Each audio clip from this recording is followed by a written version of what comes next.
Quizá la capacidad para tratar con otras personas y vivir en sociedad haya sido la fuerza principal que ha impulsado el tremendo crecimiento del cerebro humano.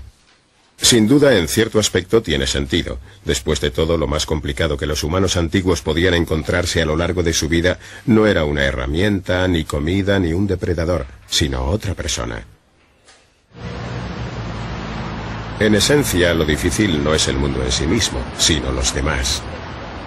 Averiguar las motivaciones de los otros, convencer, seducir, hacer amigos y no enemigos.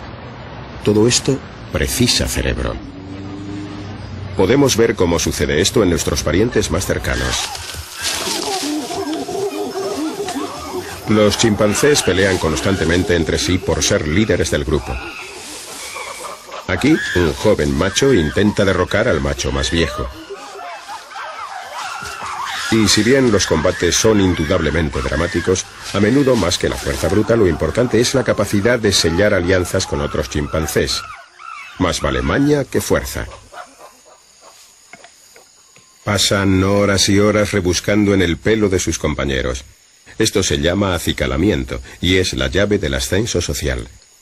Cuanto mejor se le den estos gestos sociales, más probable es que ascienda en el escalafón.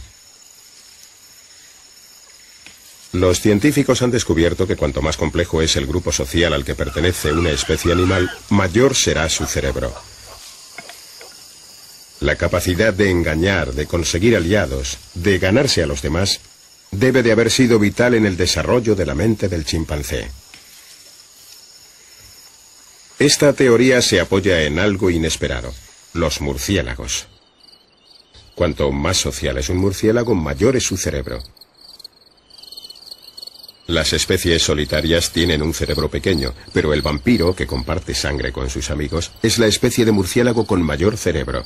Necesitan un gran cerebro para prosperar en su mundo, complejo aunque pequeño. Las sociedades humanas son las más complicadas de todas las sociedades animales. La presión por ser el número uno es constante. ¿Y qué lugar mejor para buscarla que la antesala del poder? El Parlamento británico en Londres.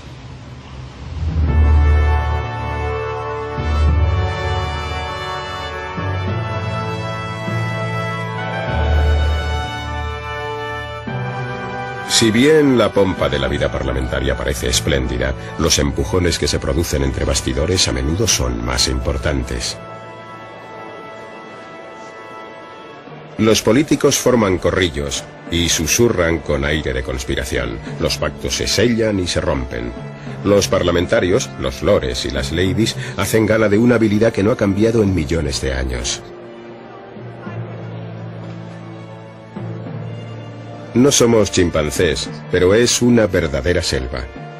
Y no hace falta ir al Parlamento para encontrar política. Continuamente nuestro cerebro se enfrenta a la política con P minúscula.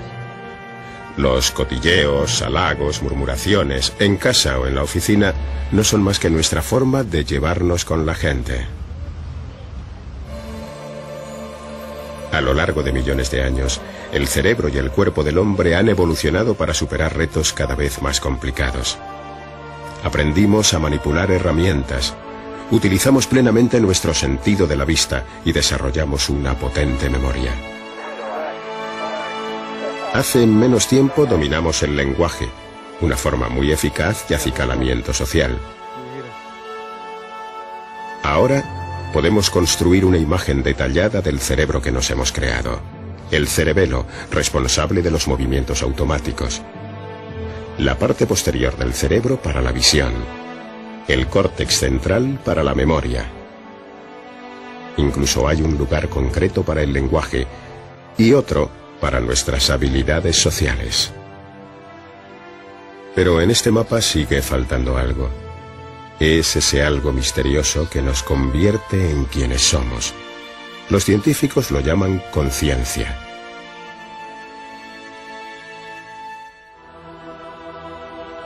Esta es la mayor de las cualidades del cerebro. En realidad es muy difícil de definir, pero en esencia es la capacidad para ser conscientes de nuestros pensamientos y sentimientos, para que cada uno de nosotros tenga su propia personalidad. Sin conciencia seríamos apenas robots, repitiendo los movimientos rutinarios de la vida. La conciencia nos permite apreciar las grandes cosas de la vida: el amor, el arte, la ciencia y la religión. La conciencia hace que nuestro cerebro sea algo más que un simple conjunto de células grises y electricidad. Nos convierte en verdaderos humanos. Como tema de estudio, la conciencia es algo extremadamente difícil. Pero una serie de intervenciones quirúrgicas extraordinarias han revelado unos hechos novedosos y sorprendentes. Esta historia, bastante triste, comenzó en los años 60. Los neurocirujanos, ansiosos por tratar a sus pacientes gravemente enfermos de epilepsia, experimentaron con una operación para intentar controlar los ataques. Okay, Dave, I'm going to start to divide the corpus callosum. Esta dramática operación consistía en cortar el cerebro por el medio. Confiaban en limitar los futuros ataques a un lado del cerebro. Era un enfoque radical, pero los pacientes sufrían de una forma tan grave de epilepsia que esta era su última esperanza. La operación solía funcionar, pero tuvo efectos secundarios trágicos en algunos pacientes. Vicky es uno de ellos. Posteriormente, los científicos descubrieron que al parecer la operación le había dado dos mentes independientes, cada una de las cuales controlaba una mitad de su cuerpo.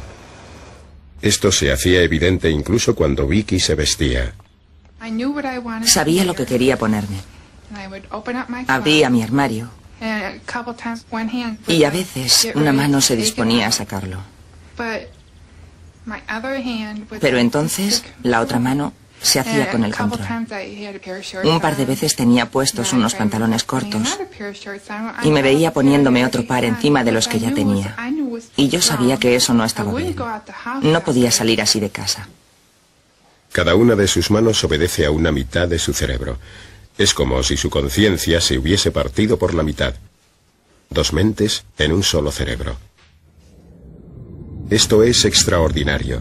Si nuestra conciencia estuviera localizada solo en un lado del cerebro, no podría separarse en dos como le sucede a Vicky.